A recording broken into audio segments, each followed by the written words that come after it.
Welcome to the second part of the personality disorder series. We are talking about each of the personality disorders. In this video, we will review the cluster A. Cluster A consists of the paranoid, the schizoid, and schizotypal personality disorders. We have created other videos that go over the introduction about these clusters if you're interested. So we will not talk about it right now, and also there will be other videos that you can watch on cluster B and cluster C. So here in this video we will get deeper into the differences and similarities of each of these three personality disorders. Now keep in mind that when we talk about a disorder, it's a very I would say loose type of a term that is being used, because what is a disorder really? I mean,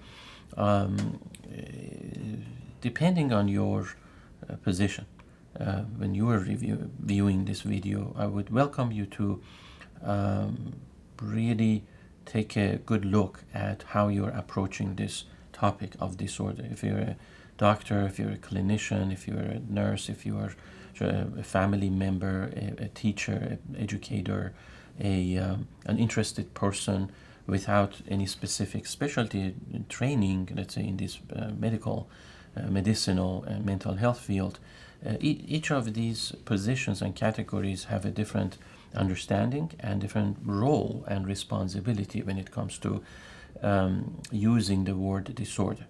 So in this case, the way I'm using this is really a broad category, a broad understanding, a dimensional perspective of functioning, which can go from anywhere on almost like a scale of, let's say, 0 to 100, with 0 being very dysfunctional, non-functional, completely impaired type of a position and situation, to 100, which would be a very functional, very effective way of experiencing the world and interacting with the world. So with almost 0 impairment in their daily activity. So usually people are neither 0 or 100. Nobody is 100% perfect in their way of experiencing and interacting with the world, and nobody is really 0. If they're 0, they're most likely dead.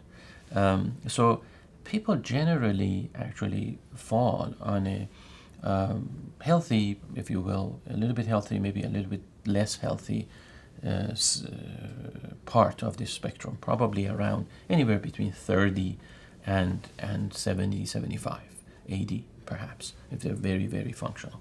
So in this case, when we're talking about a personality disorder, we could experience the symptoms that we see from individuals on anywhere on this scale, but most likely around 30 to 70, 75. So it really depends how we are assessing their symptoms, what severity and intensity, acuity of their symptoms we experience or observe, and then how we respond to them and how they respond back. So I would like to caution you with any material, any understanding, any learning that you take away from these videos, and not immediately apply that without further scrutiny and perhaps consultation with a professional. So having said that, let's talk about in this case a personality disorder. So why do we call it now beyond a disorder is a personality disorder? So a personality disorder really revolves around a long enduring pattern of interaction, of behaviors, of symptoms, more or less called syndromes, which is a whole compendium, whole series of symptoms put together that fit a specific presentation that repeats itself over time, and it is long enduring. It doesn't dissipate immediately or easily. It withstands and resists change of time, location, situation, and interactions with other people. So it's very enduring. It's resistant to change, and because we see a person interact with their environment very much predictably and typically from this framework of their identity and how they identify with themselves, with their environment, with people around themselves, more or less regard this as their true person or persona, if you will. That's why we call it more of a personality disorder rather than an acute clinical short-term problem that they're experiencing. So when we go back to the cluster A with the odd eccentric category that we have described as people who specifically deal with the environment in an odd way, in an eccentric way, in a way that kind of defies social norms that most people would abide by. But this particular rare category of individuals defy, more or less. Then we are looking at specifically their problem, their challenge, their internal conflict, what is more or less causing them to defy these norms in their environment and their society. So with a paranoid, for example, if you look at the paranoid personality, the reason the word paranoid or paranoia has even been used, because it encompasses most of their symptoms, which is about an enduring, pervasive type of a suspicion about themselves and about their other people. So part of it, to give you an example, is this consistent, repetitive, distorted view of reality around them. Now, why do we call it distorted? Because they tend to, people with personality, with paranoid personality disorder, tend to put a negative, and again, this constantly suspicious angle on their experience, on their perception. So if you had a paranoid personality person or person with a paranoid personality disorder in a room with a bunch of other people who don't have paranoid personality, then you would see that type of a distortion, where most people would have a benign, a neutral, even positive slant or angle on their perception. So assessing their environment and what is happening around them, intentions of other people, actions by other individuals in their environment, in their life. The paranoid personality tends to constantly see the negative, see the suspicious, so see the threat in other people's actions, and especially threats and dangers that are directed toward that person with the paranoid personality. And so that one aspect of a distorted perception of their environment, including all interactions of people around them, it's enduring. You can assess that, you can observe it, it's constant, you can't miss it. The other aspect of it is that, like I mentioned, that targeted threat that ultimately leads to a person with paranoid personality believing that everybody is out there to get them. Everybody is there to manipulate them, to take advantage of them, to harm them, to take away something from them. So they almost see themselves in this perpetual disadvantage, injustice, if you will, that is being done to them, and most likely, again, based on their distorted perception of reality, they attribute a malintention or a negative, I would say, intentional predisposition of the people in their environment. So they think that everybody intentionally, purposefully want to harm them. And they easily dismiss any signs, any symptoms that would be contrary to this assumption. So if there was any sign or evidence that the other person didn't intentionally actually harm this person, didn't mean to, didn't plan to really take an action that would be harmful to this person would easily dismiss that evidence, easily ignore it, not pay attention, not value it, not give credence to it, not validate it, not acknowledge it. So they would put themselves almost in this reinforced cycle of reinforcing their own beliefs because they're dismissing evidence to contrary to their beliefs. And again, it all revolves around the environment being harmful to them, they're being the target of these malintended attacks or approaches from others. And as a result, they tend to isolate themselves. They tend to stay away from people. They withdraw socially. And also they come across as a little bit odd and eccentric because this is, in all their interactions, behaviors, it's tainted, it's colored by their negativity, by their preemptive protection. So they're highly self-protective, even to an extreme where it is absolutely perhaps not necessary and even more harmful to their relationships than what they believe is happening, meaning the approaches or interactions from others against them. Now, paranoid personality by itself, as we discussed, is quite different than the schizotypal and schizoid in terms of more or less the source of their belief system, more or less the etiology and their preoccupation, if you will, the theme that is bothering them. As much as, for instance, the schizoid personality really not struggling with a sense of being attacked or being harmed by their environment, their inner struggle is completely different. Their inner view of their environment is completely different, which we will get to, and then compare same difference, if you will, compared to schizotypal personality, where they are also struggling with a completely different type of a reality, where the reality is more or less overlapped or imbued with a lot of irrational as well as very unusual certain thoughts that are happening to them. Each one of them have a little bit of a different angle we will get into. The similarity between these three being that the paranoid and the schizoid and schizotypal tend to withdraw socially based on their particular awkwardness, if you will, in their interactions with people. They tend to isolate themselves, each for a different reason.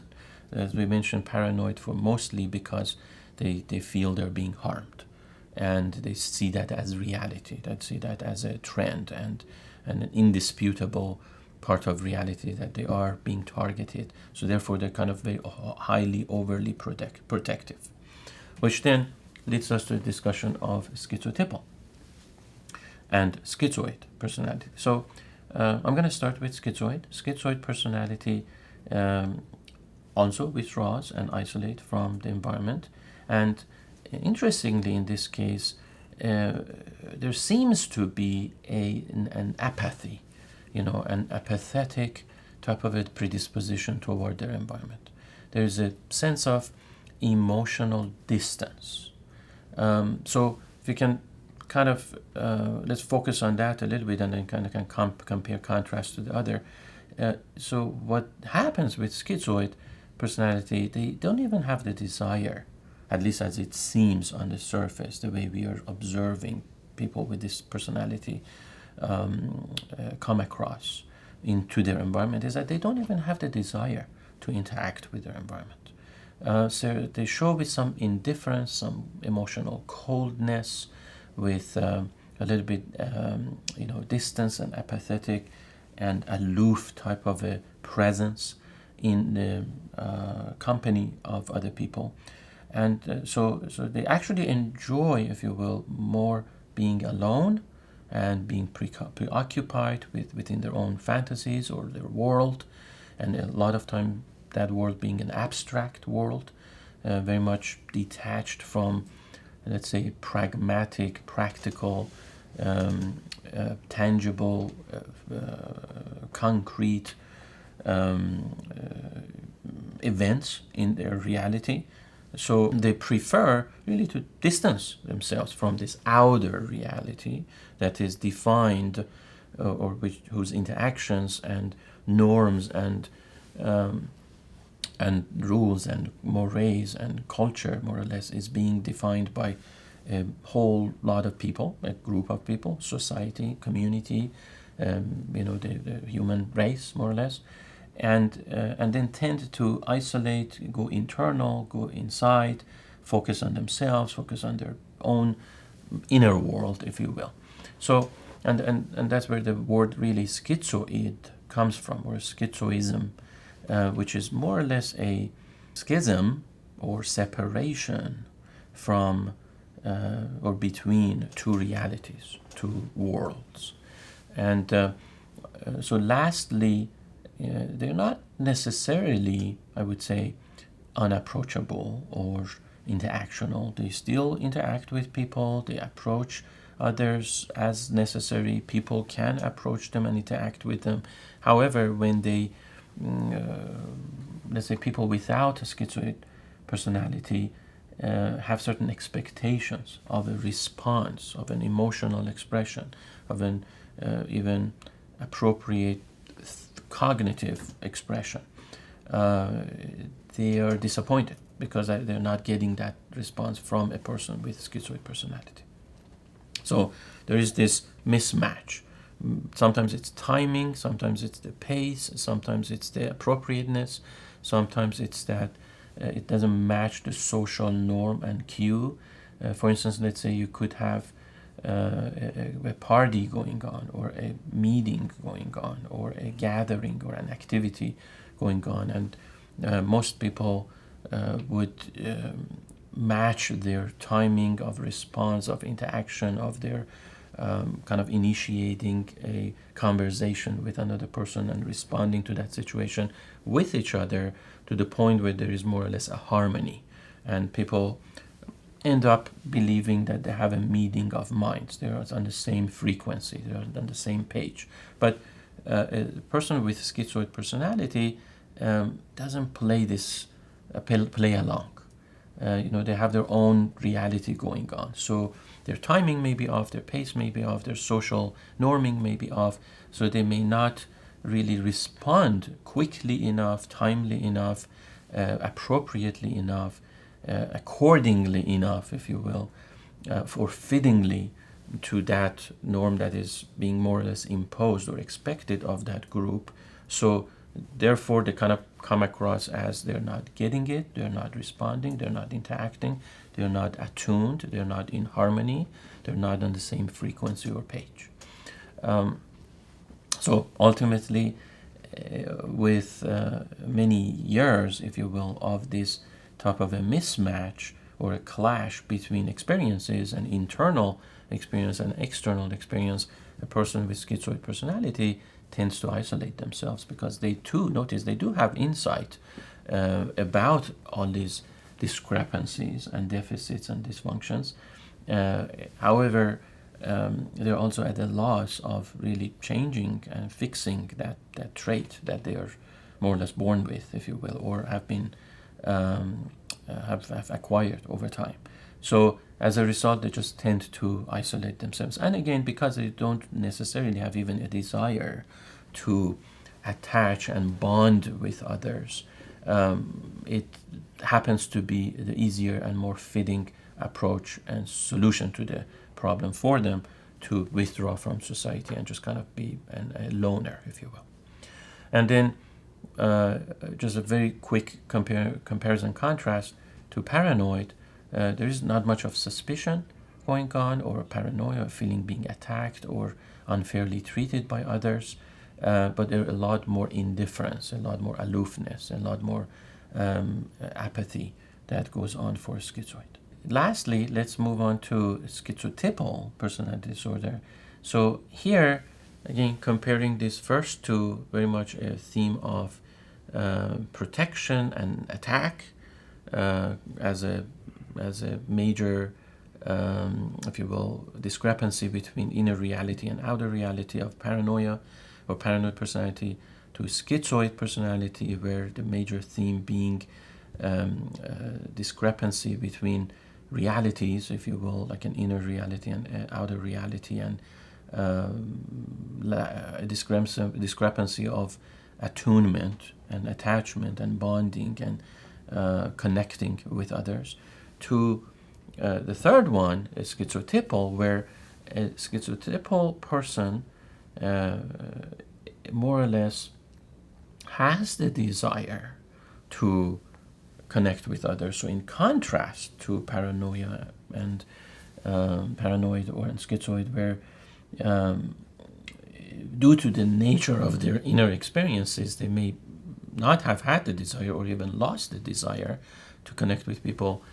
Schizotypal actually has not lost and has always had the desire to actually connect with their environment, to bond, to form attachments, to be part of the community, to belong to their environment and to a group of people. However, their main struggle is a sense of experiencing the sensory element, the sensory level of their inner self as well as outside in a completely different way. A lot of times what we observe with schizotypal is that there are certain auditory or visual hallucinations going on. They're not extreme. They're, in fact, even in this case, schizotypal too have a certain insight into the fact that there is something going on that shouldn't be going on, such as maybe they see some white light or flashes or almost out of this world experiences, if you will, and even their odd belief system in terms of almost supernatural tendencies to think very much that certain things that are really more or less impossible, actually kind of impossible, they believe that it is possible, such as, let's say, reading minds or thoughts or being able to maybe take someone's thoughts or steal someone's thoughts or their own inner world or thinking being able to or being possible for that own inner world and thinking to be hijacked by others. So whereas most people have this boundary, let's say, around them, where they know that their thoughts just belong to themselves, they're inner to their experience, they're internal to their, let's say, this skull and this head that they have, more or less, and their own body and this entity, this unitary entity of existence that they're experiencing in the world, where the boundary around their both psychological as well as physical existence is impenetrable to outside forces or intrusions or invasive manipulation, at least psychologically. Schizotypal don't have that boundary. So people with schizotypal personality, they tend to have a loose understanding of this boundary, as if these inner experiences are easily available and penetrable and shareable with their environment. There is no solid border and boundary between them, separating them. So you could argue, especially people who believe in telepathic powers, that, well, how about telepathy, and isn't that a reality? There's research on it, and that some people are capable of telepathic powers and so forth. So that's beyond the discussion of this personality disorder. If for the purpose of this discussion, we believe that telepathic powers have not conclusively been proven, and so at this stage, what I would like to stick to is just simply in the framework of discussion of their psychological makeup as it relates to the similarities and differences of this cluster. So the schizoid personality and paranoid personality, they don't necessarily struggle with alternative reality, unusual way of supernatural way of thinking. Schizotypal constantly has to navigate that type of a territory between their own belief system of these superpowers, more or less, and the belief system of others that no, these experiences and basically delusions and hallucinations are not real. They shouldn't be taking place, and it's a struggle if you think about it. A person can't help themselves. A person with a schizotypal personality, they can't help themselves. It's just happening to them. This is an experience that they have to again navigate and manage throughout the whole day. As a result of this management, at times mismanagement, at times their own struggle with being self-disclosing, being transparent about these inner experiences to others around them and trying to figure out what is reality, they may come across very much as an odd, eccentric person and someone who really is not in unison, in tune with the world around them. So the responses that they have, the expressions that they have would not fit what generally people would expect. So they may impulsively, immediately, situationally react to some of these hallucinatory or delusional experiences that they have, be it perhaps reacting with their animated body language, maybe even auditorily talking to some of these stimuli, wanting to fend themselves off of them, or even just physiologically, behaviorally, we may see them respond to stimuli that generally are not there or are not observable by people around them. So this mismatch of how they are experiencing the inner world and the outer world, and they respond to these stimuli, would ultimately lead to that, again, kind of a gap between understanding of what is real, what is not real, how a person should be acting or reacting, and also this extends to a person's grooming and self-care and their even fashion and the way they dress themselves, and again what the choices and preferences they have in decorating their environment or their car or their home or their office. So there are signs and symptoms where you would see some kind of oddness, awkwardness, unusual choices that they like to incorporate in their lives that don't necessarily match the general norm of the majority of people around them. So now here, again, to compare and contrast, as a result, all three of these disorders, the paranoid, schizoid, and schizotypal, do tend to isolate themselves, one for another, each for another reason, for their own personal reasons. The schizotypal, because they notice this awkwardness and social awkwardness, basically not knowing the social cues and norms and how to really match and harmonize themselves to their environment, so they tend to isolate, and people tend to stay away from them because they don't know how to deal with this awkwardness and with this unusual, erratic, impulsive behaviors, and again unusual experiences, very very much unreal and surreal experiences.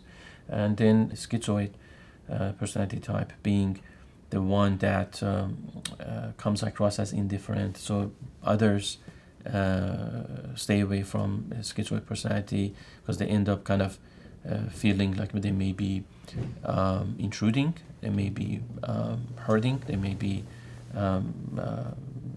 offending this person, or not being able to connect with this person, and vice versa, the schizoid wanting to really just isolate and not having a desire to even attempt and put the effort in connecting with others, because they're much more comfortable in their own reality, if you will. And then the paranoid, feeling that they're being always attacked and harmed, so they rather protect themselves and stay away from others. They see the kind of the trend why they would isolate themselves and be isolated by others, each for a different reason. And if ultimately you may have a question in terms of how to treat these problems, it goes both ways. There are some and by both ways I mean both an internal way where a person with the personality disorder can do something, going back to our original discussion of personality disorders, to increase their functioning from low functioning of, I don't know, about maybe 30, 40 on a scale of 0 to 100, to higher functioning, maybe come up to 50, 55, 60, to just get along with their environment, get their needs met, and establish some connections. Because ultimately, no matter how painful and how debilitating an experience is, if a person has other people in their lives who care, family members, co-workers, friends, treatment specialists who care about this person, ultimately their functioning elevates and improves over time, and they can get their needs met. That's really the ultimate goal for any person with any type of a personality struggle, to be able to meet their needs on a daily basis. And that's very much possible with additional attention to and increasing of functionality. And the other aspect of it is about treatment professionals can do. That's a completely different discussion. We're not going to be covering it in these videos, but we will make other videos for you that you can look at how to treat a person with paranoid personality disorder and schizoid and schizotypal personality disorder. We have created other videos for cluster B and cluster C. Please watch those, and we welcome you to leave a comment for this video specifically. Share it if you enjoyed the content and explanations, and also let us know how we can improve these videos, what else you would like to know. Thank you very much for watching.